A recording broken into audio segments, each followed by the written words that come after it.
রাষ্ট্রপতিকে জাতীয় সংসদ নির্বাচনের প্রস্তুতি জানালো নির্বাচন কমিশন। আজকালের মধ্যেই ঘোষণা হচ্ছে তফসিল।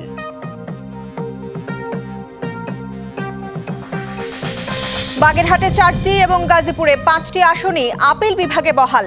নির্বাচন কমিশনের পরিবর্তিত গেজেটকে অবৈধ ঘোষণা। 125 আসনে প্রাথমিক প্রার্থী ঘোষণা এনসিপির। অন্যান্য দলের বিদ্রোহীদের নিয়ে হবে পরের তালিকা। নির্বাচনী পরিবেশ নিয়ে সংশয়। অন্তর্বর্তী সরকারের 2 ছাত্র উপদেষ্টা পদত্যাগ করতে পারেন আজ। আসিফ ভুঁইয়ার জরুরি সংবাদ সম্মেলন বেলা 3টায়। বেগম খালেদা জিয়ার শারীরিক অবস্থা স্থিতিশীল, উন্নতি হচ্ছে ধীর গতিতে। আপাতত বিদেশে চিকিৎসার বিষয়টি ভাবছে না মেডিকেল বোর্ড।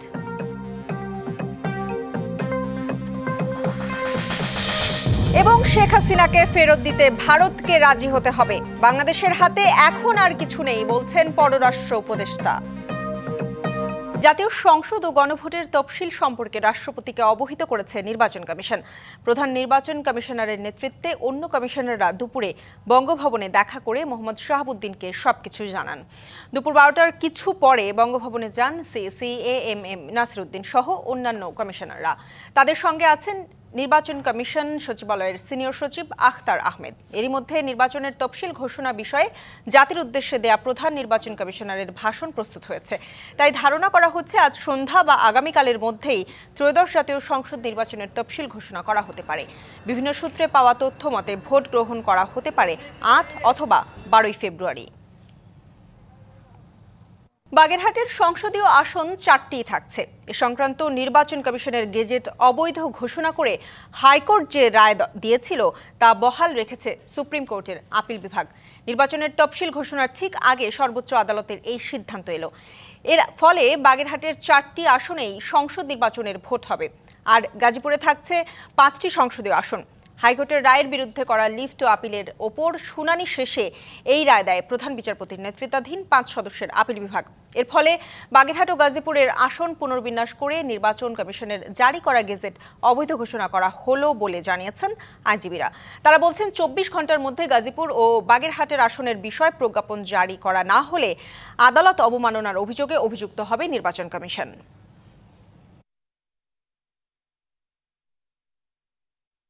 নির্বাচন কমিশনের 4 সেপ্টেম্বরে যে গেজেট প্রকাশিত হয়েছিল সেই গেজেট বাগেরহাট ও গাজীপুরের অংশ সম্পূর্ণ অবৈধভাবে ঘোষণা হলো এবং সাথে সাথে আদালত বাগেরহাটের 4টি সংসদীয় আসন আজ থেকে এই মুহূর্ত থেকে পুনর্বহাল হলো। আমি নির্বাচন কমিশনকে লিখিতভাবে জানাবো। আপনারা জানেন যে আপিল বিভাগের একটা আদেশ বা একটা রায় হওয়ার পরে রিভিউ করার একটা অপশন থাকে। আমি জানি না, এটা নির্বাচন কমিশনের পরবর্তী নির্দেশনার সাপেক্ষে প্রয়োজনীয় ব্যবস্থা নেওয়া হবে।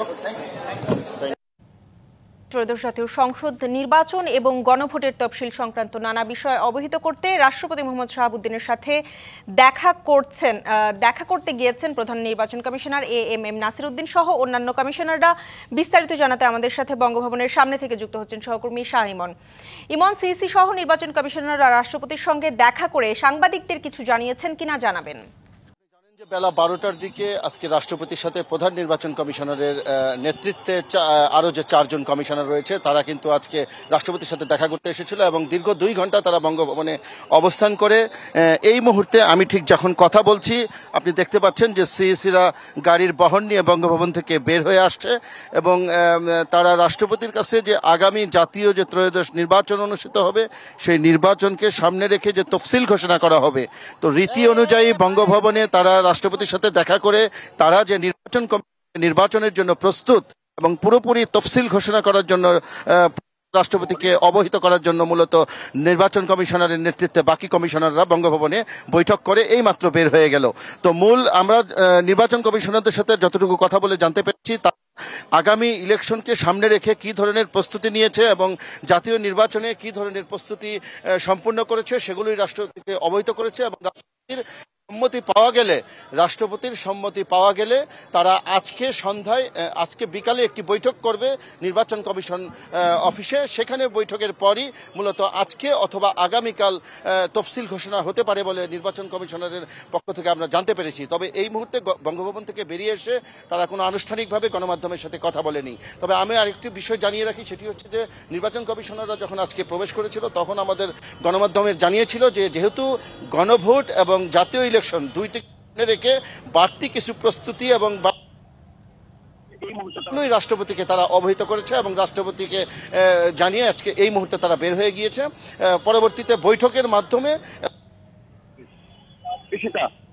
ইমন, ধন্যবাদ আপনাকে। বিএনপি চেয়ারপারসন ও সাবেক প্রধানমন্ত্রী বেগম খালেদা জিয়ার শারীরিক অবস্থা অপরিবর্তিত আছে, তবে ধীর গতিতে কিছুটা উন্নতিও হচ্ছে।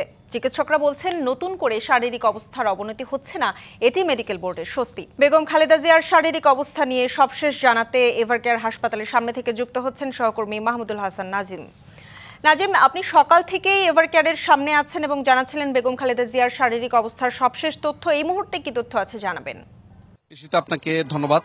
আসলে বিএনপি চেয়ারপারসন ও সাবেক প্রধানমন্ত্রী বেগম খালেদা জিয়া তিনি আজকের এই পর্যন্ত এখনো পর্যন্ত তার কোনো আনুষ্ঠানিকভাবে হসপিটাল কিংবা বিএনপির পক্ষ থেকে কোনো তথ্য জানায়নি। হয়তো বা আরো সময়ের পরে হয়তো আরো বিস্তারিত কিছু জানা যাবে।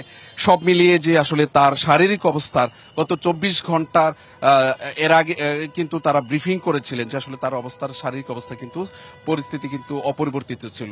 আর কিছু কিছু জায়গায় তার আসলে যে চিকিৎসা একটা যখন দেওয়া হয় অন্য আরেকটা হয়তো একটু চাপ বাড়ে, আসলে জটিলতা বা তৈরি হয়।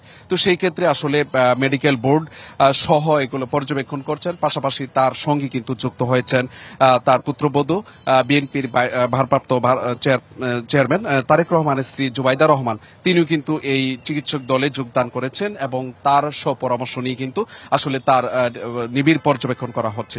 সব মিলিয়ে কিন্তু আসলে বিএনপির চেয়ারপারসন যে আসলে বিদেশ নেওয়ার জন্য যে প্রস্তুতি রয়েছে সেই প্রস্তুতি কিন্তু ইতিমধ্যে নেওয়া হয়েছে। তবে তার আগে কিন্তু নির্ভর করছে যে মেডিকেল টিম বোর্ড যদি তাদেরকে আসলে সবুজ সংকেত দেয় তাহলে কিন্তু তাকে বিদেশে নেওয়ার ব্যাপারে কিন্তু তারা যদি সবুজ সংকেত দেয় তাহলে হয়তো বিদেশে চিকিৎসা নেওয়া হবে। তারপরে কিন্তু গতকাল কিন্তু বলেছেন যে আসলে তার আপাতত তাকে দেশে চিকিৎসা দেওয়া হচ্ছে। তো সব মিলিয়ে তার শারীরিক অবস্থার পরিবর্তন আসলে কিছুটা অপরিবর্তিত রয়েছে।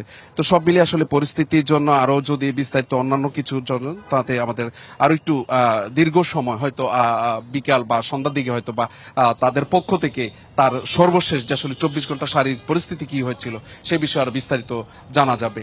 তো এই ছিল আমার কাছে বিএনপি চেয়ারপারসন ও সাবেক প্রধানমন্ত্রী খালেদা জিয়ার সর্বশেষ পরিস্থিতির এখানকার অবস্থা। নাজিম, আপনাকে ধন্যবাদ। 16 বছর একটি কালো মেঘের নিচে চাপা ছিল বাংলাদেশ। কারো ক্ষেত্রে এই অন্ধকার ছিল তীব্র, কেউ আবার নীরবে সইতে বাধ্য হয়েছে। একথা বলেছেন বিএনপির ভারপ্রাপ্ত চেয়ারম্যান তারেক রহমান। তিনি বলেন, কোনো বাংলাদেশিকেই রাষ্ট্রের ভয়ে বাঁচতে হবে না, সে সরকার সমর্থক হোক বা বিরোধী। মানবাধিকার দিবস উপলক্ষে নিজের ভেরিফাইড ফেসবুক অ্যাকাউন্টে এসব কথা বলেন তারেক রহমান। ফেসবুক পোস্টে তিনি বলেন, যারা সরকার বিরোধী অবস্থান নিয়েছিল তাদের জন্য মিথ্যা মামলা, রাতে দরজায় কড়া নাড়া, গুম, নির্যাতন এসব ছিল নিত্যদিনের বাস্তবতা। তারেক রহমান বলেন, বিচার বহির্ভূত হত্যা, গুম, হেফাজতে মৃত্যু, মিথ্যা মামলায় বিএনপির নেতাকর্মীরাই সবচেয়ে বেশি আক্রান্ত হয়েছে। 24-এর গণঅভ্যুত্থানেও সবচেয়ে বেশি রক্ত ঝরেছে বিএনপির ঘরেই। তবে অত্যাচারের শিকার শুধু বিএনপি নয়, ছাত্র, সাংবাদিক, লেখক, পথচারী, সাধারণ মানুষও। যারা সংস্কারের কথা বলে তারা জানে না কি সংস্কার হবে, শুধু জানেন ক্ষমতায় যাবার সংস্কার। এমন মন্তব্য করেছেন বিএনপির স্থায়ী কমিটির সদস্য মির্জা আব্বাস। বুধবার রাজধানীর কৃষিবিদ ইনস্টিটিউশনে জাতীয়তাবাদী যুবদল ও কৃষক দল আয়োজিত অনুষ্ঠানে তিনি আরো বলেন, সংস্কার বিএনপির সৃষ্টি, কেউ চাইলে এখান থেকে পরিকল্পনা নিতে পারবেন। গুরুতর অসুস্থ বেগম খালেদা জিয়া এখন আর শুধু বিএনপির নেত্রী নন, সব দল মতের অভিভাবকে পরিণত হয়েছেন। শিগগিরই তারেক রহমান দেশে এসে দলের হাল ধরবেন বলে আশা প্রকাশ করেন মির্জা আব্বাস। আসন্ন জাতীয় সংসদ নির্বাচনে দুর্নীতিগ্রস্ত প্রার্থীদের আমলনামা দেখে লাল কার্ড দেখানোর আহ্বান জানিয়েছেন জামাতে ইসলামীর সেক্রেটারি জেনারেল অধ্যাপক মিয়া গোলাম পরওয়ার। সকালে খুলনার ডুমুরিয়া উপজেলার শরফপুর ইউনিয়নে সড়ক দুর্ঘটনায় নিহত সজীব রায়ের পরিবারের সঙ্গে দেখা করে এ আহ্বান জানান তিনি। বলেন, অবাধ, সুষ্ঠু, গ্রহণযোগ্য নির্বাচনের জন্য লেভেল প্লেয়িং ফিল্ড তৈরি করতে হবে। সবার সম অধিকার নিশ্চিত করার আহ্বান জানান জামাতের নেতা। ভোট বানচালে নিজেদের বড় দল দাবি করা একটি দলের সমর্থকরা ভোটারদের বাধা সৃষ্টি করা, ভোটকেন্দ্র দখলের পরিকল্পনা করছে বলেও আশঙ্কা প্রকাশ করেন তিনি।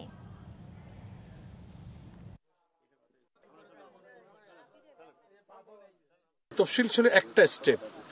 তফসিলের পরে নির্বাচনকে নিরপেক্ষ করার চ্যালেঞ্জটা জাতির সামনে, নির্বাচন নিরপেক্ষ করার জন্য লেভেল প্লেইং ফিল্ড যেটাকে বলি আমরা, ভোটের মাঠে সকল রাজনৈতিক দলের সমান অধিকারের সমতা রক্ষা করতে হবে।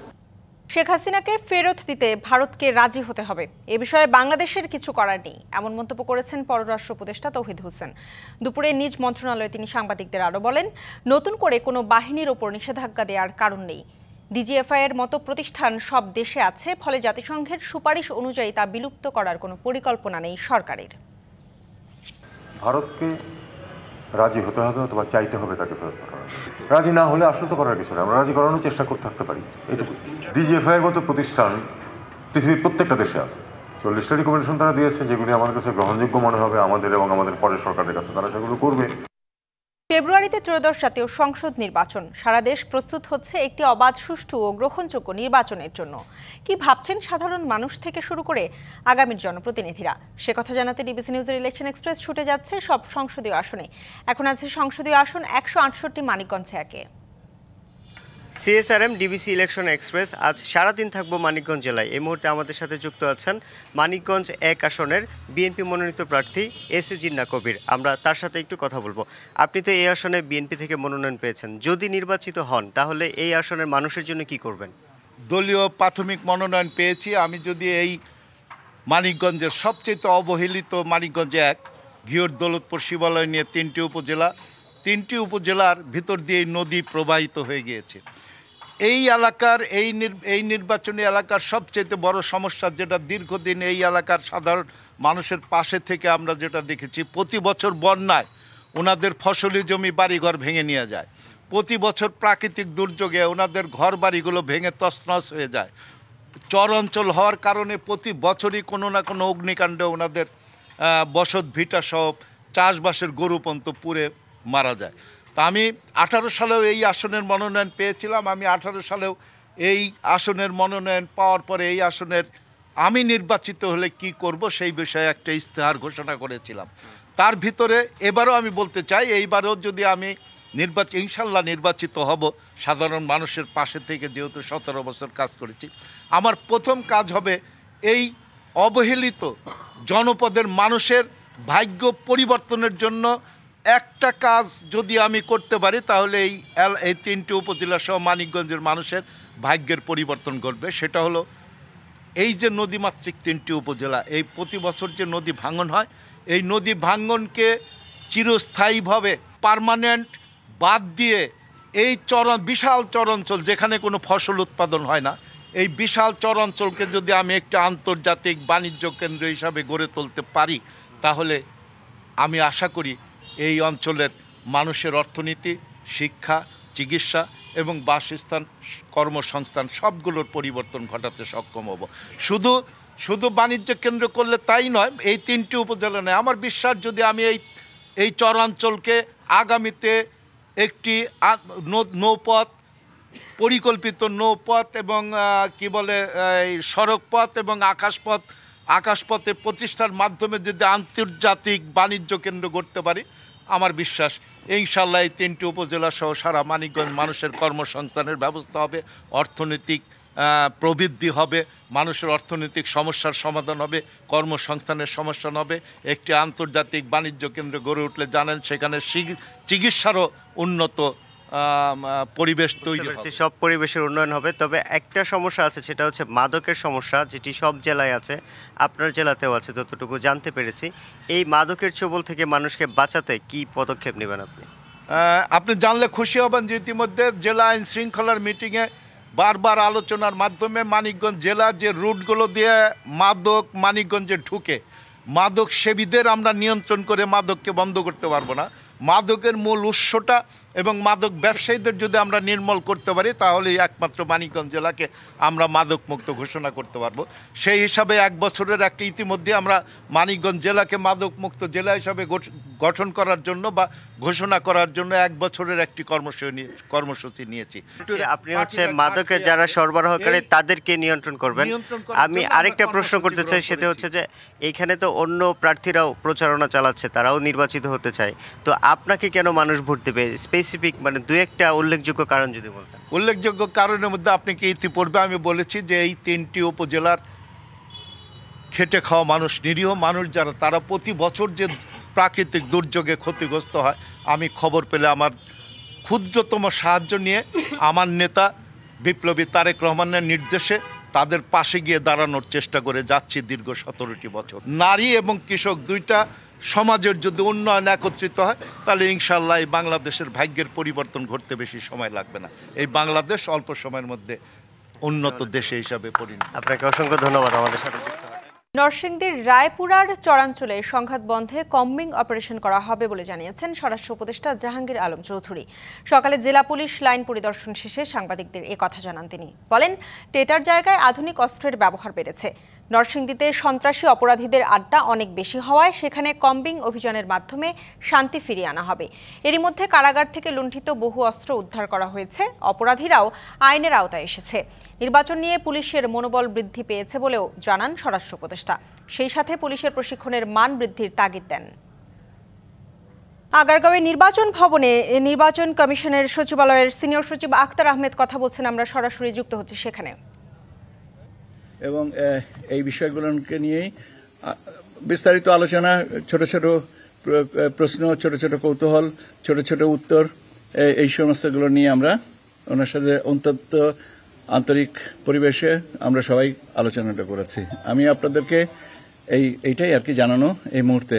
এখন আপনাদের একটা প্রশ্ন থাকতে পারবে যে তফসিলটা কখন ঘোষণা করা হচ্ছে। দেখছেন, আমি আপনাদের মনের কথা জানি। আজকে বিকাল 4টার সময় স্যারের ভাষণ, মাননীয় প্রধান নির্বাচন কমিশনার স্যারের ভাষণ রেকর্ড করা হবে। এখন সম্ভবত স্যার নির্বাচন কমিশনার স্যারদের সাথে বসে সার্বিক বিষয়টা নিয়ে আলোচনা করে তফসিলটা কখন ঘোষণা করবেন এটা সম্পর্কে সিদ্ধান্ত নেবেন। কাজে যখনই আমি সিদ্ধান্তটা জানতে পারবো আমি আবার আপনাদের সামনে এসে সেটা বলে যাব। আপাতত এইটুকুই, একটু অপেক্ষা করেন, হয়তো আমি ঘন্টাখানেক পরে আপনাদেরকে বা 2 ঘন্টা পরে আমি আর একটা আপডেট দিতে পারবো। আপনাদেরকে ধন্যবাদ। আসসালামু আলাইকুম। যারা সংস্কার পক্ষে তাদের নিয়ে নির্বাচনে জোট করবে তরুণদের দল জাতীয় নাগরিক পার্টি এনসিপি আর বিএনপি জামায়াত সহ বিভিন্ন দলের যারা বিদ্রোহী তবে সংস্কারের পক্ষে তাদের ত্রয়োদশ জাতীয় নির্বাচনে প্রার্থী করতে চায় দলটি। প্রাথমিকভাবে নির্বাচনের জন্য 125 জনের নাম ঘোষণা করে জানালেন এনসিপি নেতারা। হুঁশিয়ারি দিলেন দুর্নীতি, সন্ত্রাস বা ফ্যাসিবাদের সঙ্গে জড়িত এমন অভিযোগ পেলে প্রার্থিতা কেড়ে নেওয়া হবে। এবারের জাতীয় সংসদ নির্বাচনে এনসিপির আহ্বায়ক নাহিদ ইসলাম লড়বেন ঢাকা 11 আসনে। আক্তার হোসেন রংপুর 4, সার্জিস আলম পঞ্চগড় 1, হাসনাত আবদুল্লাহ কুমিল্লা 4। ঢাকা 18 থেকে নির্বাচন করবেন নাসির উদ্দিন পাটোয়ারি। ঢাকা 9 আসনে নির্বাচন করবেন তাসনিম জারা। আব্দুল হান্নান মাসউদ লড়বেন নোয়াখালী 6 আসন থেকে। অন্তর্বর্তী সরকারের পদত্যাগী উপদেষ্টা এনসিপির আহ্বায়ক নাহিদ ইসলাম জানান, যারা সংস্কারের পক্ষে তাদের নিয়ে জোট করবে তার দল। সংস্কার ছিল গণঅভ্যুত্থানের পরে অন্যতম প্রধান এজেন্ডা। ফলে এই যে সংস্কার এবং এই যে সামনে যে একটা গণভোট হবে এবং গণভোটে যে সংস্কার প্রক্রিয়া বাস্তবায়ন হবে, এই আলাপটাই কোনো রাজনৈতিক দল করছে। দুর্নীতি, সন্ত্রাস বা ফ্যাসিজমের সঙ্গে জড়িত অভিযোগ পেলে প্রার্থিতা বাতিল হবে বলে হুঁশিয়ারি দেন আক্তার হোসেন। কারো বিরুদ্ধে যদি ঋণ খেলাপির অভিযোগ আসে, দুর্নীতির অভিযোগ আসে, কোনো ধরনের রাষ্ট্রবিরোধী, সংস্কার বিরোধী কার্যক্রমে যুক্ত থাকার অভিযোগ আসে, জাতীয় নাগরিক পার্টি এনসিপি যাচাই বাছাই করে তাদের সেই প্রাথমিক মনোনয়ন বাতিল করার সিদ্ধান্ত গ্রহণ করবে। এনসিপির নির্বাচন পরিচালনা কমিটির প্রধান নাসির উদ্দিন পাটোয়ারি বলেন, এবার তারা ব্যালট রেগুলেশনে যাচ্ছেন। আমরা এই নির্বাচনে তাদেরকে না বলব নতুন বাংলাদেশের পক্ষে, হা বলব গণভোটে এবং 7 নম্বরের বিজয় ইনশাআল্লাহ ছিনিয়ে আনবো। দেশে সবার জন্য উন্মুক্ত করা হয়েছিল দলের মনোনয়ন। সংগ্রহ করেন ১৫০০-এরও বেশি মানুষ।